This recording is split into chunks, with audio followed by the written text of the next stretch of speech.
Tapi ini bukan gimmick ya, bukan apa. Kelihatannya masih muda sekali, masih usia 40-an.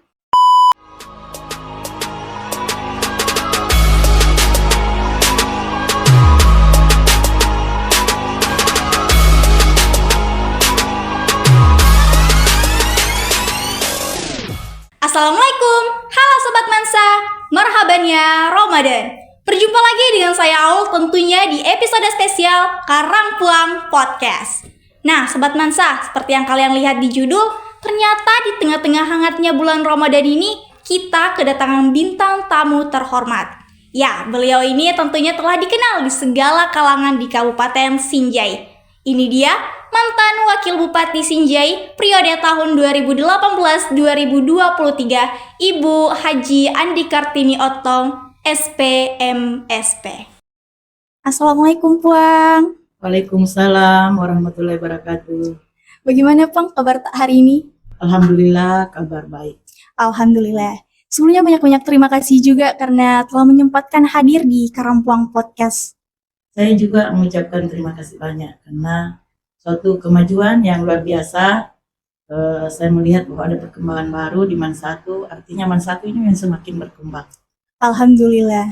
Memang ini keinginan semua siswa yang ada di Man1 Sinjai. Bang, ini terkait di bulan Ramadan ya. Setiap orang kan pasti punya kebiasaan atau kesibukan masing-masing nih di bulan Ramadan.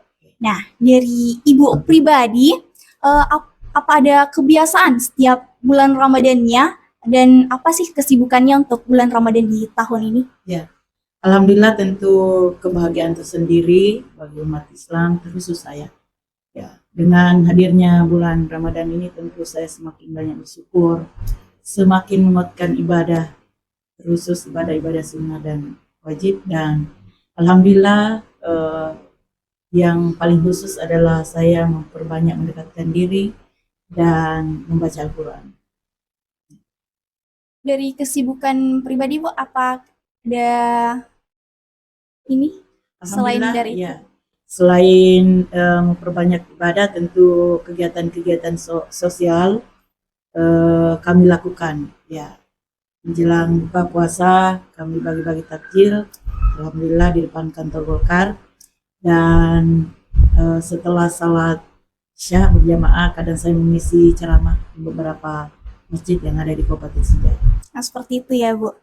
Oke Bu, maaf kalau boleh tahu sebelumnya Ibu ini aslinya dari daerah mana? Ya, alhamdulillah dari Sinjai Tengah, Manimpahoy. Sinjai Tengah, Manimpahoy. Nah, ini Ibu ada rencana lebaran di sana atau di sini saja Bu? Insya Allah ada rencana lebaran di kampus. Itu sama seperti tahun-tahun sebelumnya, Bu? Ya, sebelumnya kami lebaran di Masjid Islami Center karena kami dipusatkan setelah menjabat Wakil Bupati Sinjai, dan alhamdulillah sudah purna di September, 26 September kemarin, dan alhamdulillah tentu saya akan kembali di kampus. Lebih ini ya Bu, lebih banyak waktu lagi untuk keluarga sekarang. Ya. Alhamdulillah. Ayo Bu, tadi kan purna ya Bu. Ibu ada kesibukan apa lagi Bu setelah ini, setelah berakhir tugas sebagai wakil bupati? Ya, alhamdulillah banyak disibukkan dengan menghadiri beberapa undangan buka puasa, kegiatan-kegiatan kemasyarakatan, kegiatan-kegiatan sosial, dan alhamdulillah banyak sekali undangan-undangan dari masyarakat. Itu masih terus berlanjut ya Bu? Masih terus berlanjut. Dan itu alhamdulillah saya merasa bersyukur di usia yang masuk 53 tahun ini masih dipercayakan oleh masyarakat Sinjai untuk memberikan manfaat, dan insya Allah kami akan berjuang terus bagaimana masyarakat Sinjai semakin baik, semakin sehat. Alhamdulillah. Bu tadi katanya usia 53 tahun, tapi ini bukan gimmick ya Bu, bukan apa, kelihatannya masih muda sekali, masih usia 40-an. Alhamdulillah, itu suatu kesyukuran yang luar biasa, mungkin karena faktor pendekatan diri kepada Yang Maha Kuasa dan disibukkan dengan kegiatan-kegiatan sosial, sehingga itulah yang membuat mungkin terasa motivasi buat semakin bagaimana merasa harus sehat, bagaimana merasa harus banyak berbuat, berbakti untuk masyarakat. Banyak-banyak terima kasih juga Bu karena atas kepemimpinannya selama ini sebagai seorang pemimpin perempuan banyak memberikan ini Bu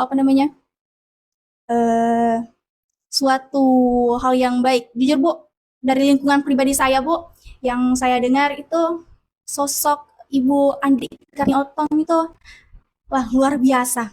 Apalagi kepada sosialnya di masyarakat. Saya juga betul-betul sangat mengapresiasi hal itu. Oke Bu, sebelum kita lanjut lebih jauh lagi, saya ingin meminta pendapat Ibu dulu nih tentang podcast Diman 1 Sinjai. Bagaimana penilaian Ibu tentang Karangkuan Podcast ini? Alhamdulillah saya sangat bersyukur merasa bahwa MAN 1 ini semakin maju dengan melihat perkembangan yang ada sekarang. Ini memang suatu kebutuhan yang harus mutlak harus ada dan ternyata itu ditangkap oleh MAN 1. Saya senang sekali, mudah-mudahan ini anak-anak kami dari MAN 1 semakin maju, semakin berkembang dan mengikuti perkembangan zaman yang alhamdulillah tentu ke arah yang positif. Dengan lahirnya Karangkuan Podcast ini ya insya Allah MAN 1 semakin maju, semakin berkembang dan insya Allah tidak ke hal-hal yang negatif. Alhamdulillah, senang sekali Bu mendengar penilaiannya terhadap Karangkuan Podcast ini. Oke Bu, kita langsung masuk saja ya Bu ke topik inti. Nah, Ibu pribadi sebagai pemimpin sudah ada ini sudah ada pengalaman tersendiri sebagai pemimpin. Nah, sedangkan di Indonesia ini juga banyak perempuan Bu yang mengiming-imingkan, yang mencita-citakan ingin menjadi seorang pemimpin. Nah, kalau dari pandangan Ibu pribadi, bagaimana pandangan Ibu terhadap perempuan? Ya. Saya sebagai pemimpin perempuan itu sepertinya mengalir begitu saja sejak sekolah, mulai sejak kecil mungkin sudah tertanam, selalu ingin mengikuti kegiatan-kegiatan. Setelah di SD selalu tampil, SMP dan SMA. Kalau SMA-nya saya di kota, dari desa ke kota, alhamdulillah saya semakin termotivasi pada saat itu bahwa saya anak desa harus maju dan tampil dan harus berprestasi. Dan sejak itu mungkin mengalir begitu saja, saya masuk di legislatif, ya arahan dari orang tua kami. Pada saat itu saya merasa awam di dunia politik. Pikiran saya pada saat itu masuk di dunia politik itu adalah hal yang kotor dan lain-lain. Ternyata motivasi itu terbawa mengalir begitu saja karena dari ayahanda saya, seorang kepala desa pada saat itu menjabat 30 tahun lebih dan terakhir menjabat sebagai anggota Dewan Legislatif Kabupaten Sinjai.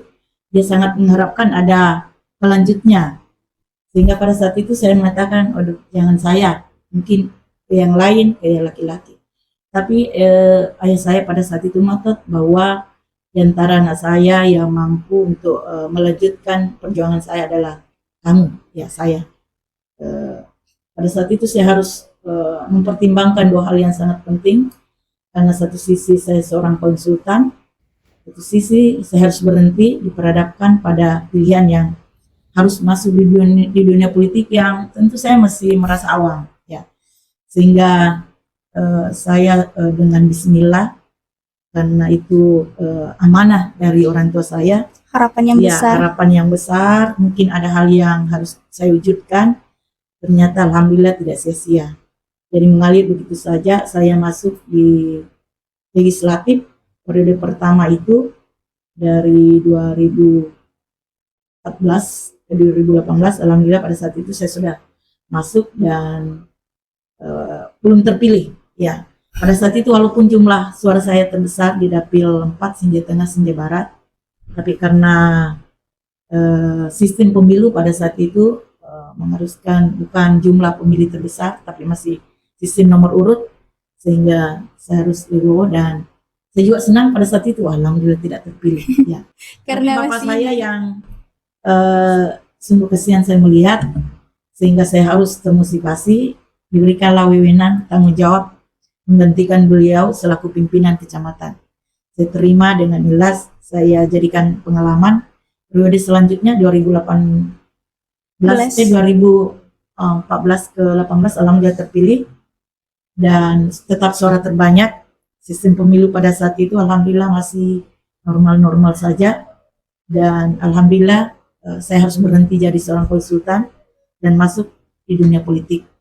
Jadi sudah terpilih dan tiba-tiba diperhadapkan bahwa saya harus menjadi pimpinan DPRD Kabupaten Sinjai. Masya Allah. Ya.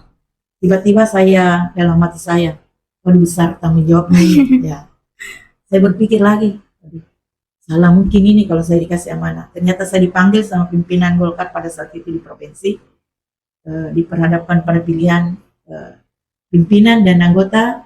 Saya memilih anggota, tapi ternyata saya diberi amanah untuk jadi pimpinan. Jadi untuk pertama masuk legislatif Kabupaten Sinjai itu langsung menjadi pimpinan DPRD, dan alhamdulillah berkat pengalaman di organisasi mulai dari sekolah SD, SMP, SMA yang selalu aktif seperti kalian ini, insya Allah itu yang membawa kita untuk selalu eksis, selalu merasa bahwa kita bisa. Ya, itulah yang memotivasi saya mengantar pada saat masuk lagi perguruan tinggi. Saya masuk di dunia kampus, tentu saya aktif lagi di himpunan, senat dan kegiatan-kegiatan ekstra kurikuler, dan alhamdulillah itu yang mengantar sumber daya manusia saya sehingga saya harus bisa dan tampil, dan alhamdulillah amanah itu mampu saya emban kurang lebih 2 periode. Periode selanjutnya ke 2000 periode kedua alhamdulillah terpilih kembali dengan sistem suara terbesar. Alhamdulillah kami mengembang amanah yang kedua. Tiba-tiba pada saat periode kedua saya di DPRD, saya perhadapkan lagi pilihan. Ternyata belum selesai menyelesaikan tanggung jawab selaku pimpinan DPRD Kabupaten Sinjai. Periode kedua saya ditawari menjadi wakil bupati periode 2018 ke 2023. Alhamdulillah itu saya pertimbangkan matang-matang kurang lebih setahun. Saya berpikir, karena pada saat itu saya juga belum berpikir untuk maju menjadi wakil bupati. Tapi alhamdulillah dengan pertimbangan berbagai macam, termasuk dari pihak keluarga, sahabat, kerabat, dan teman-teman kami di DPR, justru teman-teman kami di DPR mengatakan pesimis Wajamaki karena sudah kursi empuk selaku pimpinan dewan. Rezeki yang besar ini. Tapi alhamdulillah saya mengatakan pada teman-teman dan sahabat saya bahwa ini adalah amanah, ya, dan lebih besar tanggung jawabnya untuk memikirkan bagaimana masyarakat Sinjai. Dan selaku kedua saya menerima dan alhamdulillah terpilih dan berakhir di 26 September 2023. Alhamdulillah, mudah-mudahan ini amanah yang diberikan oleh rakyat masyarakat Kabupaten Sinjai, insya Allah membawa keberkahan untuk Sinjai, dan saya selalu bercita-cita bagaimana Sinjai ini harus lebih bagus, harus lebih sejahtera, dan harus selevel dengan daerah-daerah sekitar. Amin. Itu dari kepemimpinan Ibu, dan sudah ada beberapa yang terbukti dan sudah dirasakan betul-betul sama masyarakat Kabupaten Sinjai. Jadi sekali lagi banyak-banyak terima kasih Ibu atas kepemimpinannya. Oke Bu, tadi kalau dari yang saya dengar ceritanya Ibu, di situ terlihat jelas bahwa semakin berkembangnya zaman, perempuan itu bisa lebih baik daripada lelaki. Nah, tapi dari segi histori, masih saja Bu, bahwa perempuan itu tugasnya cuma di dapur, tidak bisa berkarir. Nah, menurut pandangan Ibu bagaimana? Ya, itu dulu. Ya, sekarang tantangan kita lebih berat ke kehidupan ke depan. Saya pikir kalau kita tunjukkan diri, jati diri kita, kinerja kita, justru banyak orang melihat bahwa ternyata perempuan juga bisa. Artinya kemarin tantangan saya di DPR masih sangat kurang, perempuan masih minim. Dari 0 menjadi 1, menjadi 3, dan selanjutnya menjadi 4, terakhir menjadi 8. Itu artinya suatu perkembangan yang luar biasa, sehingga orang juga masyarakat melihat bahwa kenapa tidak kalau perempuan bisa memberikan manfaat yang lebih besar seperti laki-laki, perempuan juga bisa. Ya, jadi tunjukkan kinerja kita, orang bisa menilai, orang bisa melihat ternyata kita juga mampu. Ya, seperti itu yang pengalaman saya. Sehingga memang tantangannya itu kadang kegiatan-kegiatan yang ada di luar sana, kadang sedikit perempuan yang mau. Seperti misalnya pada saat saya seorang konsultan, pengalaman pertama saya seorang perempuan, itulah motivasi saya. Bagaimana saya bisa menunjukkan saya bisa harus bermanfaat. Dan itulah cita-cita saya. Semakin ke depan, saya harus bagaimana punya manfaat yang lebih besar, minimal di dalam lingkungan keluarga, dan sekarang saya sudah buktikan bahwa alhamdulillah sudah bisa bermanfaat untuk masyarakat Sinjai. Alhamdulillah. Ibu, ini kan Ibu sudah berpengalaman sebagai seorang pemimpin perempuan. Dan dimana kalau kita tahu ya Bu, kata perempuan itu lebih berat rasanya kerjanya. Harus menjadi ibu rumah tangga lah, tambah harus berkarir lagi. Nah, dari Ibu sendiri, bagaimana cara Ibu menyeimbangkan peran perempuan di rumah tangga dan di dunia karya? Ya, alhamdulillah berkat ilmu saya terkait dengan manajemen waktu, ya tentu harus kita bekali diri. Ya, saya punya keluarga, saya punya 5 anak, dan alhamdulillah itu tantangan yang berat buat saya, tapi itu motivasi. Ya, saya selalu berdoa di akhir sujud bagaimana saya bisa sukses di dunia luar, di dunia yang sangat dibutuhkan oleh orang kepentingan yang lebih besar, dan harus mensukseskan anak-anak kami. Jadi keluarga tidak boleh terlantar, intinya bagaimana bisa sukses anak-anak, bagaimana bisa sukses suami, dan bagaimana bisa berkarir di tengah-tengah masyarakat dan manfaatnya lebih besar. Dan itu ternyata setelah saya lalui, alhamdulillah semakin diberikan petunjuk oleh Allah. Karena mungkin doa saya, bahwa saya ini insya Allah mau bermanfaat, hanya selalu menjadi motivasi, dan anak-anak kami sudah memahami. Ya. Jadi anak yang tertua kami itu alhamdulillah di teknik sipil, selesai S2 dan dosen, dan sekarang juga sudah menjadi konsultan seperti bapaknya. Dan yang kedua si kembar, ya si kembar alhamdulillah sekarang sudah S2, tinggal penyelesaian akhir. Dan yang keempat laki-laki sudah kerja juga di BPJS Kesehatan kantor pusat, dan si bungsu yang kuliah di Fakultas Kedokteran Unismu, dan alhamdulillah juga sudah semester 6. Alhamdulillah, sekeluarga sukses-sukses semua. Insyaallah, Semoga itulah doa kami. Mudah-mudahan tidak sambil meniti karir di dunia politik, ya kita tidak boleh terlantarkan keluarga, karena itu adalah tanggung jawab kami, dan insya Allah akan dipertanggungjawabkan juga di kemudian hari, dimintai oleh Allah Subhanahu wa Ta'ala bagaimana membina anak-anaknya khusus di bidang keagamaan, ya sehingga saya berharap sekali sukses anak-anak, sukses juga di dunia karir politik. amin. Semoga ini rezekinya nular ya Bu kepada semua penonton Karanpuan Podcast. Ibu, kita lanjut ke terkaitan tentang pendidikan dan generasi muda nih. Ya. Sebagai seorang pemimpin, apa sih Bu potensi Kabupaten Sinjai yang perlu dikembangkan sehingga bisa memajukan daerah ini? Ya. Kami keluarga besar Karampuang Podcast Manisasi Sinjai mengucapkan Selamat Hari